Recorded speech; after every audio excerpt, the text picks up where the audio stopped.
News scan മീഡിയയിലേക്ക് സ്വാഗതം. സാമൂഹ്യ സുരക്ഷാ ക്ഷേമനിധി ബോർഡ് പെൻഷൻ ലഭിക്കുന്നവർക്ക് സന്തോഷ വാർത്ത. മെയ് മാസത്തിൽ പെൻഷൻ വിതരണം നടത്തുവാൻ പോകുന്നു. വിശദവിവരങ്ങളിലേക്ക് കടക്കുന്നതിന് മുമ്പായി ചാനൽ സബ്സ്ക്രൈബ് ചെയ്യാത്തവരുണ്ടെങ്കിൽ സബ്സ്ക്രൈബ് ചെയ്യുക. വീഡിയോ ഇഷ്ടമായാൽ ലൈക്ക് കൂടി ചെയ്യുക. മെയ് മാസം രണ്ടാമത്തെ ആഴ്ച എത്തിയതോടെ സംസ്ഥാനത്തെ 60 ലക്ഷത്തോളം വരുന്ന ക്ഷേമ പെൻഷൻകാർക്ക് 5 മാസത്തെ പെൻഷൻ തുകയാണ് സർക്കാർ വിതരണം ചെയ്യാത്തതിനാൽ കുടിശ്ശിക ആയിരിക്കുന്നത്.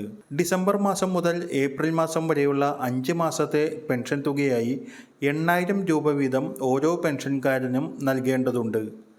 ഇതിൽ 2 മാസത്തെ പെൻഷൻ നൽകുമെന്നാണ് ആദ്യം അറിയിപ്പുകൾ ഉണ്ടായിരുന്നതെങ്കിലും ഇപ്പോൾ 1 മാസത്തെ പെൻഷനാണ് വിതരണം ചെയ്യുക എന്നാണ് റിപ്പോർട്ടുകൾ വരുന്നത്. ഇതിനു മുമ്പ് ഏപ്രിലിൽ വിഷുവിനോട് അനുബന്ധിച്ച് 2 മാസത്തെ പെൻഷൻ തുകയായി 3,200 രൂപ വീതം വിതരണം നടത്തിയിരുന്നതാണ്. മാത്രമല്ല ഏപ്രിൽ മാസം മുതൽ അതത് മാസത്തെ പെൻഷൻ കൃത്യമായി ആ മാസം അവസാനം വിതരണം നടത്തുമെന്ന് ധനമന്ത്രി ബജറ്റ് അവതരണ വേളയിൽ അറിയിച്ചിരുന്നതുമാണ്.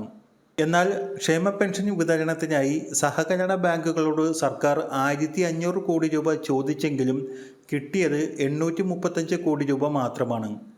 സർക്കാരിൽ നിന്നും കൃത്യമായി പലിശ ലഭിക്കുമെങ്കിൽ പോലും പണം സ്വരൂപിക്കുവാൻ കഴിയാത്ത രീതിയിൽ പ്രതിസന്ധിയിലാണ് സഹകരണ ബാങ്കുകൾ. ഇതാണ് ഉയർന്ന പലിശ വാഗ്ദാനം ചെയ്തിട്ടും വായ്പ നൽകുവാൻ സഹകരണ ബാങ്കുകൾക്ക് കഴിയാത്തത്. ഏപ്രിൽ മുതൽ ക്ഷേമ പെൻഷൻ അതത് മാസം നൽകുമെന്നായിരുന്നു ബജറ്റിലെ പ്രഖ്യാപനം. ഇപ്പോൾ 5 മാസത്തെ പെൻഷൻ കുടിശ്ശികയാണ്. പെൻഷൻ വിതരണത്തിന് പണം കണ്ടെത്തുവാൻ സർക്കാർ പല വഴിക്കും ശ്രമം നടത്തുന്നുണ്ടെങ്കിലും ഉദ്ദേശിക്കുന്ന തുക സമാഹരിക്കുവാൻ കഴിയുന്നില്ല. 1 മാസം ക്ഷേമ പെൻഷൻ നൽകുവാൻ 750 കോടി രൂപയാണ് വേണ്ടത്. 1,500 കോടി രൂപ സമാഹരിക്കുവാൻ കഴിഞ്ഞില്ലെങ്കിൽ അടുത്ത ആഴ്ചയ്ക്ക് ശേഷം 1 മാസത്തെ പെൻഷൻ തുകയായ 1,600 രൂപ വീതം വിതരണം ചെയ്യുവാനാണ് നടപടികൾ ആരംഭിക്കുന്നത്.